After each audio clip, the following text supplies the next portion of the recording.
Hello YouTube and welcome to my channel Eddie Reading Land. My name is Eddie and today I am bringing you part 2 of 12 Houses 12 Decks by TarotMagpie.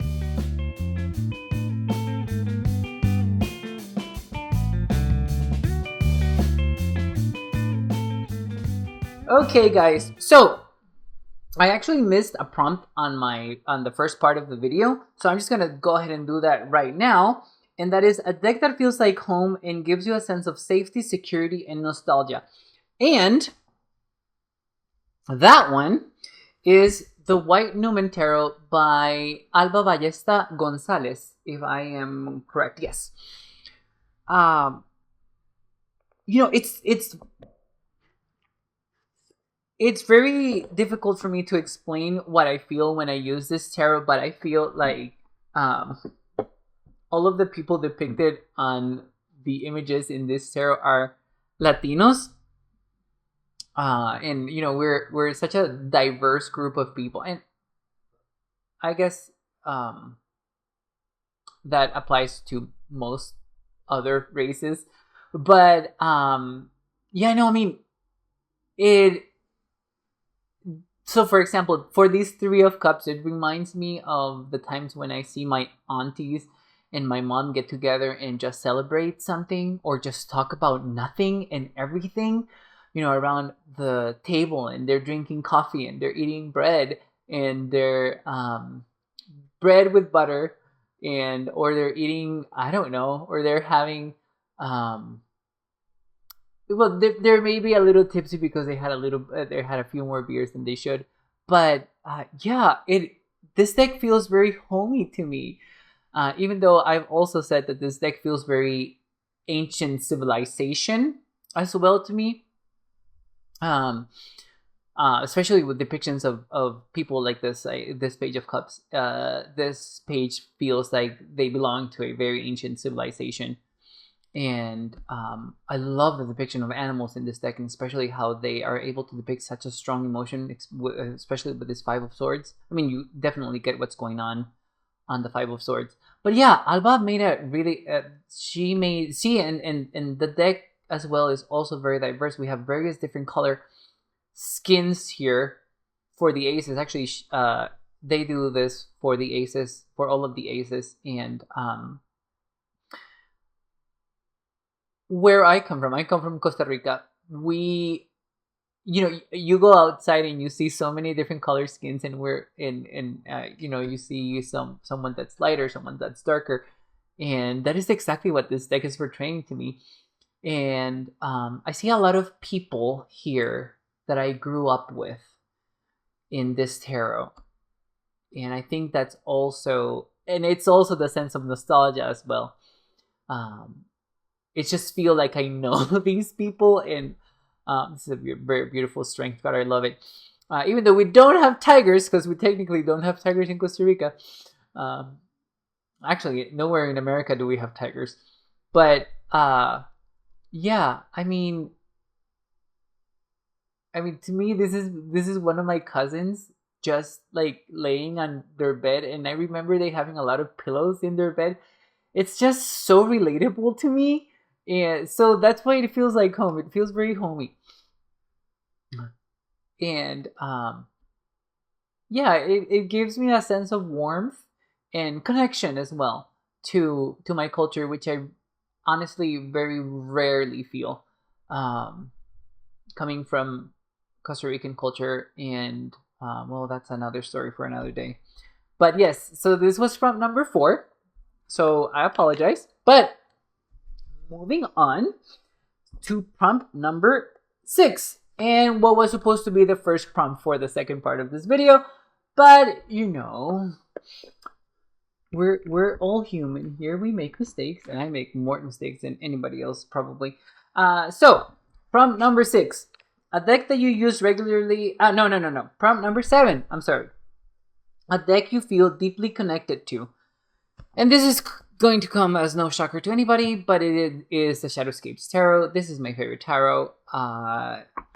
There isn't another tarot out there that I like, or that I actually have backup copies of, except this one, because I love it so.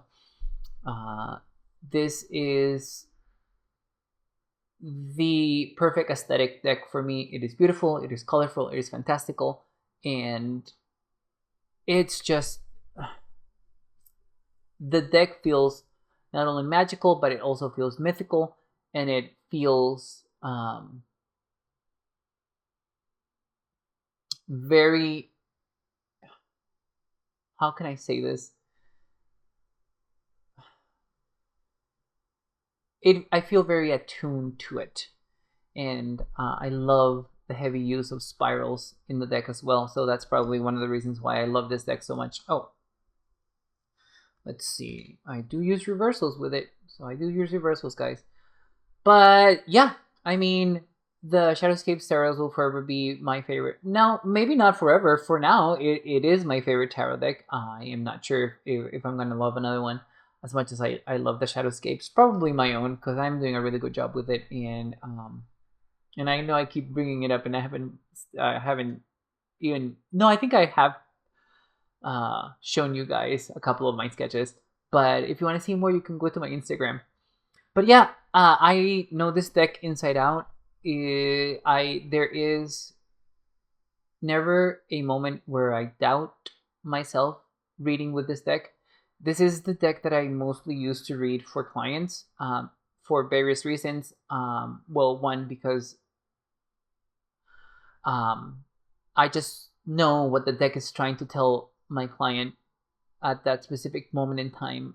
I just know what it is, and I relay it very well. I communicate with this deck extremely well. We have conversations. We have a 3-way conversation when I'm reading for others with this deck. This deck is very soothing. It's very friendly. It's not scary. Not even a card like the Tower or the Devil is scary for people, even when they get it and I say this is the Devil card or this is the Tower card. They don't even get scared, because this deck is just that warm and that amicable and that powerful in its own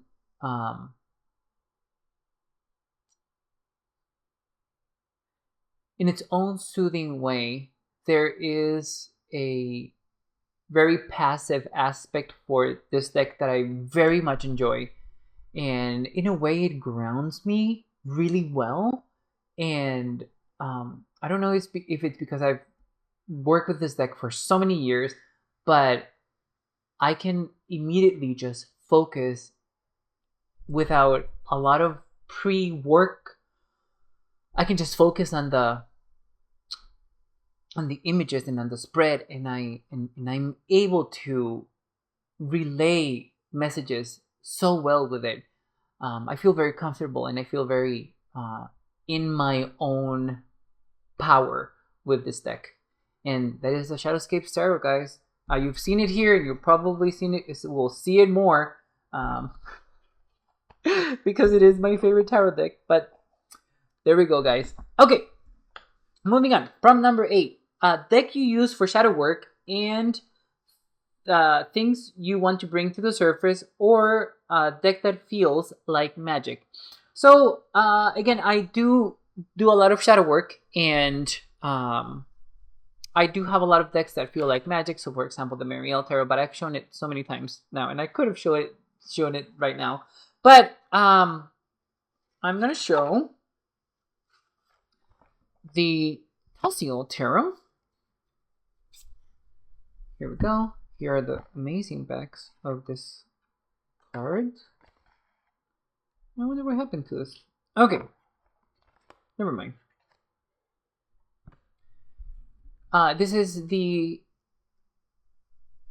very tenebrous Talsiel Tarot by Talsiel. I just did a flip through and commentary on this deck on my channel, so if you guys want to know more about my feelings on the cards, on most of the images actually, please go ahead and give it a good watch. But yes, this deck feels magical. This deck feels very it feels occult. This deck feels like it's hiding a lot of magic within it, and I just want to decipher it. And I'm being called to work with this deck quite a bit. It's and I didn't think that I was going to use the Tarot this year, but I am. I'm going to use it because this deck is gripping me. It's gripping my attention. It's gripping my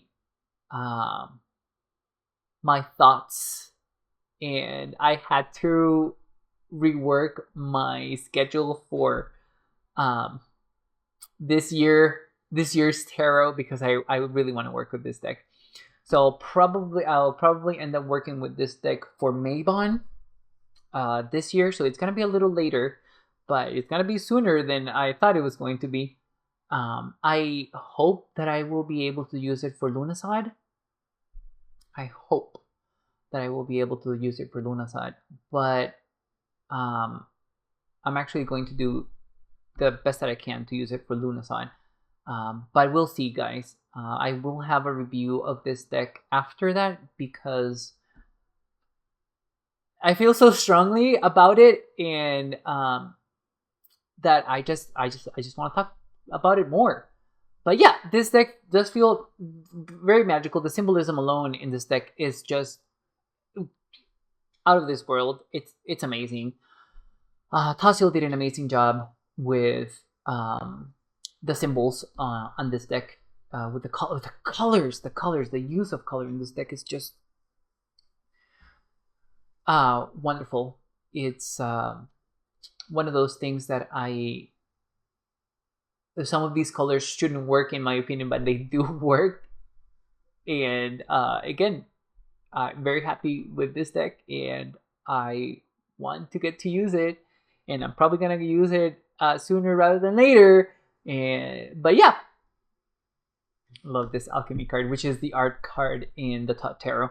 But yes, so this is the Tassio Tarot. Definitely magical. I mean, so magical that it's like a siren. It's calling me to work with it, and I will, Tassio Tarot.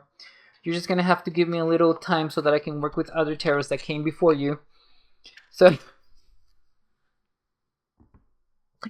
hopefully, it's a patient tarot, or hopefully I can be patient enough to work with that tarot. But yeah, moving on. Let's see. Prompt number 9. A deck that has expanded your perspective on the tarot, or one you use for spiritual or philosophical questions. Okay. Very easily, the Spirit Keeper's Tarot by our own Benebell Wen. I love her books. She's such a fantastic writer. She is just able to pull my not only my attention but also my my interest and my continuous student status every time I read her stuff. And when I read the Book of Maps, that is the book that comes for the Spirit Seeker's Tarot for the Revelation Edition, it was no different, guys. It is such an amazing book, and this is such an amazing tarot. I mean, the fact that Benebell learned herself how to draw so that she could create this tarot, the work ethic on this woman, it's just beyond even my own, and I have a really good work ethic. And I thought that I wasn't going to meet anybody who had a equal or better work ethic, and I was so wrong with Benebell Wen. I love watching her videos. I watch all of her videos, and I'm always there. I wish I could meet her and ask her a lot of questions, because when she created this tarot, there was so much thought going into this tarot. And I think that she definitely made her goal of creating a very exoteric tarot. She did a fantastic job making this tarot available for everybody and taking from different cultures and just expressing them on the tarot.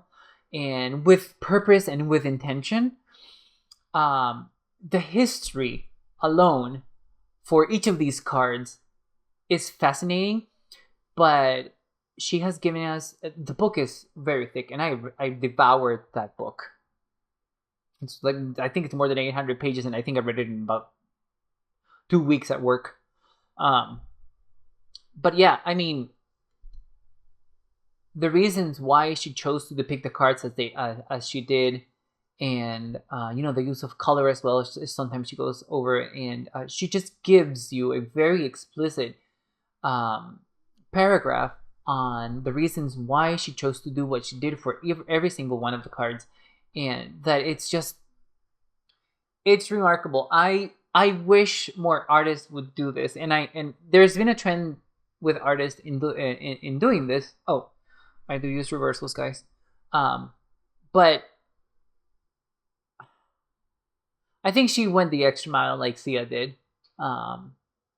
with this tarot, in providing us with the magnificent book, the Book of Maps, and also for creating this very colorful tarot deck, which I believe it's the third in a series that she made. I think the first tarot that she made was completely black and white, but I could be wrong. Yes, I think that is correct. I hope that I'm correct. I am not very sure if we're able to to get this deck, steal this deck. Oh my god. To still get this deck. I was very fortunate in acquiring this deck because I used to work for a secondhand bookstore, and this deck came in, and we acquired the deck, and I actually got this deck for way less than what the original price of this deck was. And I think that I have seen this deck online go for over $100 now. If it comes with the book, I believe that price gets even higher. And guys, I got the book and the tarot not for that price. It was way less than that. It was way less than commercial, like mass market prices. That's how cheap I got this deck. That's how thankful I am for getting this deck that way.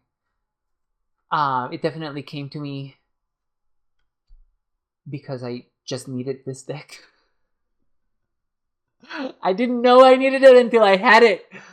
But yes, I consider myself very fortunate. This was definitely one of those things that were meant to be.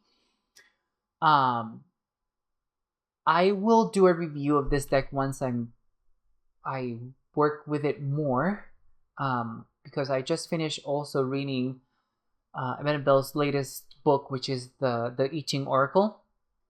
And she, as you guys can see, I'm not really sure if you guys can see, but she does add elements of the I Ching to this tarot deck, and there is a way to work with this tarot deck with the I Ching, and I'm going to do that. I'm going to attempt that, and I'm going to let you guys know how I go with it and how that was.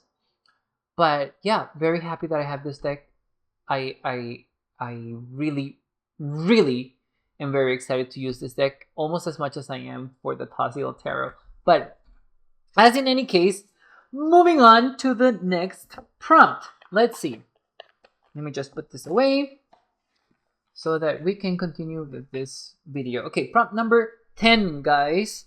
We have a deck that you trust to get it right when you're looking for guidance. Okay, so this is actually going to be a very unexpected choice for me, but it's going to be the Tarot of Vampires by Mr. Ian Daniels. The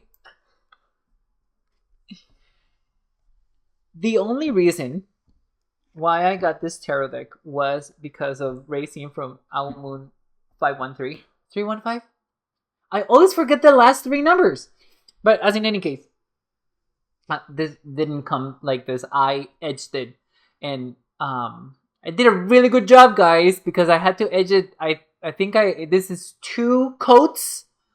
And so that I was able to get this really beautiful, deep, bright red But I did it because I trust Racine and I trust what she says about the tarot vampires. And you know what?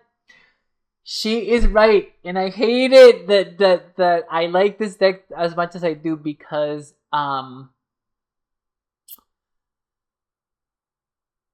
some of the depictions in the cards are more aggressive, or let's use the word more energetically powerful than I want them to be. But this deck is so accurate, to the point, and it doesn't mince words. I'm gonna have a review of this deck, but I already read Phantasmagoria and I've already used this deck. But I think that well, I'll show you these beautiful images from Ian Daniels. Yeah, this is one of those decks that I didn't want to like, but I do like it, and I do have to admit that it is incredibly accurate. When I was working with this deck, I got a lot of court cards on my journaling for my daily draw, and the deck was only not showing me the aspects of the court cards that I should use in my favor for that day. It was also showing me the aspects of the court cards that I should avoid using for that day. And once I figured it out, it was fantastic. And as you can see, there's a lot, and I don't know why, but we're getting a lot of the court cards, and that is weird, Tarot B. Yes, I know. I will do a review for you guys, and I'm gonna do a review for this deck as well, because I think this deck is just telling me right now, hey, you need to do a review. You need to let them know what you think about us. And this is going to be one of those reviews where I'm going to go with the cons and the pros of this deck, hopefully in depth. But Racine also says that Phantasmagoria is one of those books for every tarot reader to read, and I think that she is correct. She is correct. You should read Phantasmagoria if you see it out in the wild, or if you're able to get the Tarot Vampires. Just give it a good read. It's yes, Racine is correct. You'll learn more on my opinion on Phantasmagoria and the art on this tarot deck when I do the review. I actually have it already written down. I just have to do it. I haven't done it because I know this is a very beloved tarot deck, and I really love this tarot deck, but I have some negative things to say about this tarot, and I don't think that people are going to like what I'm going to say, but I mean, it is what it is. It is a fantastic tarot. It is incredibly accurate. It gets it right every single time. It's to the point. It's straightforward. You don't need more than one card to get an answer from this deck. It's just that direct. It is just that powerful. I want to use the word aggressive so bad, but it is that aggressive. That the deck is aggressive, but aggressive in the good way. Aggressive in the good way. I definitely feel that not a lot of people will be able to use this tarot deck, because of the very strong energy that it has. I mean, I have to schedule a time to work with this tarot deck because I couldn't possibly use it all the time.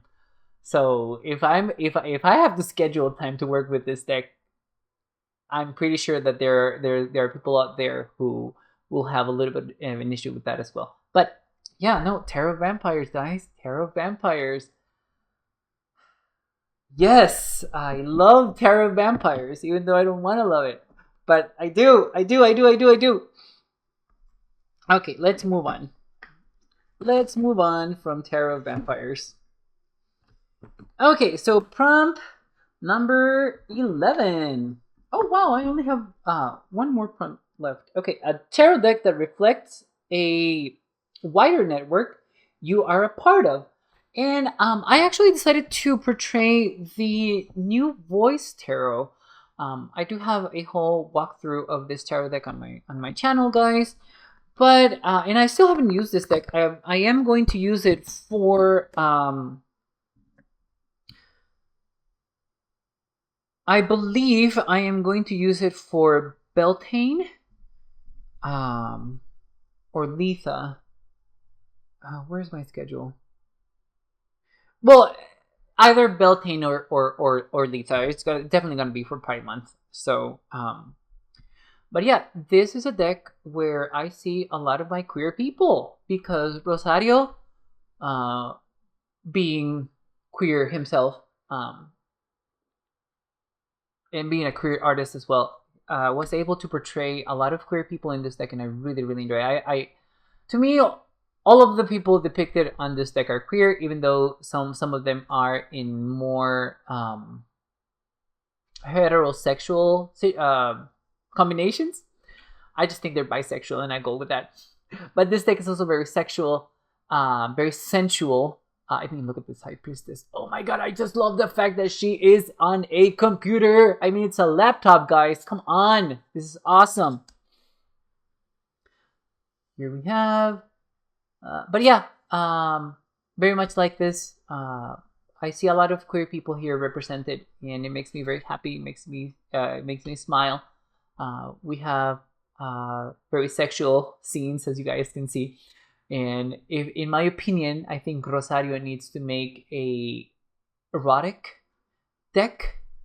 Oh, you know who else? Oh God, I'm blanking on his name now. Fyodor Pavlov needs to make an erotic tarot deck as well.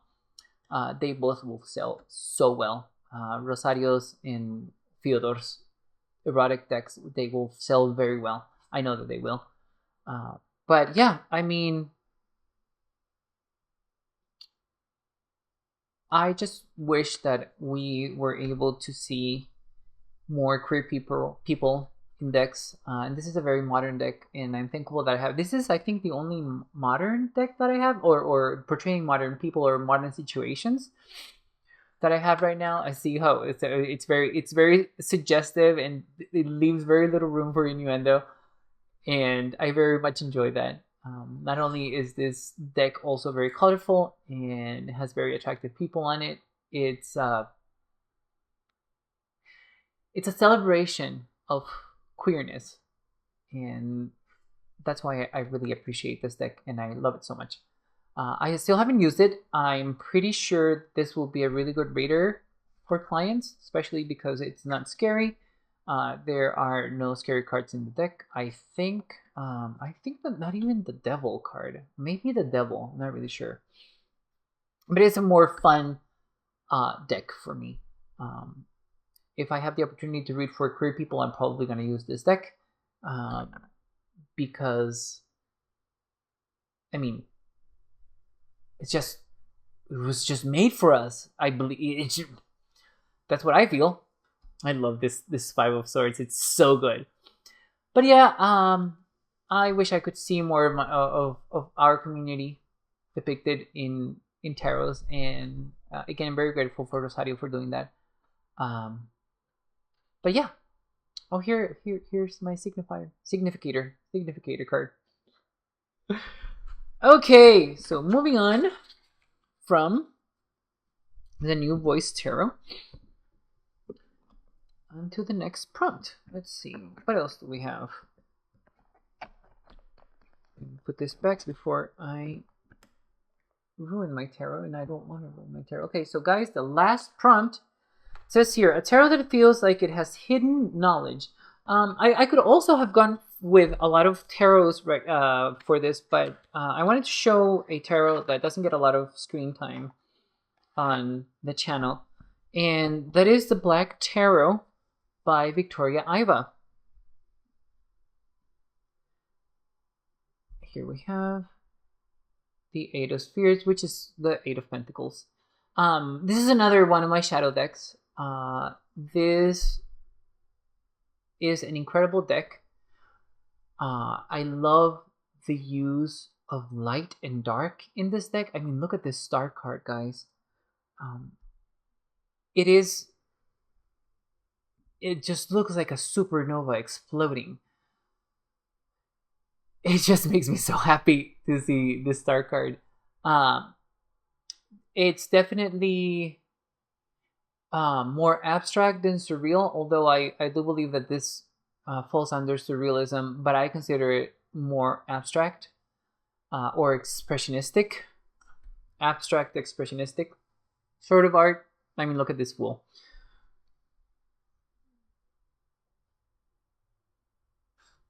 I love working with this tarot because every single time I use it, I'm able to get a really good journal moment with it. And not only that, but it also leaves me with a sort of back taste on my mouth, because I'm always thinking, what else is this card trying to tell me at this point? It always leaves me with a question mark, and am I missing something else? Is the card not relaying, or am I not interpreting something in the card that it wants to relay, and I'm just not picking it up at that moment in time? That's why I chose this, because it does feel like it has some hidden words, hidden knowledge that wants to portray, and I'm always on that cliffhanger of, is there something more that I'm not picking up that this tarot is telling me? And it's always an experience to work with it, definitely. It's it opens up my mind to a lot of possibilities. It's almost like the Hidden Waters Tarot by Anna Turian, but this has more feeling, more emotion to the illustrations, to the depictions on the card. I mean, look at this death card.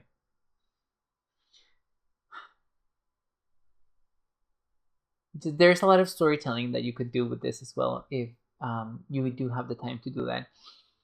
But yes, I have not. I will not use this deck to read for others. I don't know how it reads for others. This is one of my the decks that I use for myself only.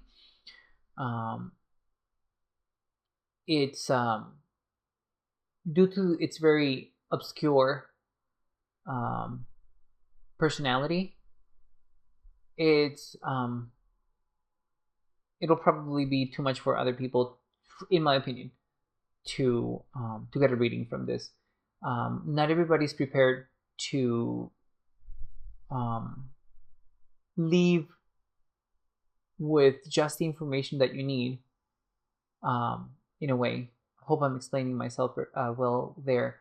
But I think what I mean is that there's always a underline of doubt with this deck, and I don't think that most clients are prepared to leave with doubt when you're reading for them. I think that they're here for answers, and this deck likes to keep things for itself and just give you just little nibbles of information. But I mean, I enjoy that. It's a teaser. This deck, it's a teaser. That's what it is. It's a teaser. Yes, that's the word. A teaser. That's what this deck is. But yes, okay. So there you go, guys. Those are the 12 prompts for 12 decks, 12 houses by the very wonderful TarotMagpie. I love watching her videos. She's so prolific with her video making, and how she's able to cultivate these videos with so much information. And I'm not really sure if she uses scripts, but she rarely, you rarely hear her use ums. It's very smooth in her her words and her videos just flow very well. It's a very, very ethereal experience every time you watch Sarah Magpie's videos, and it's very enjoyable. I love watching her. But thank you, Tara Magpie, for creating this hashtag, and hopefully um, you like my little contribution to this hashtag. But as in any case, guys, let me know in the comments below what decks do you feel like would be better for these prompts for you, and or if you like any of these decks as well. I'll definitely read them on the comments. But thank you so much, and I really appreciate you guys watching. Bye, YouTube.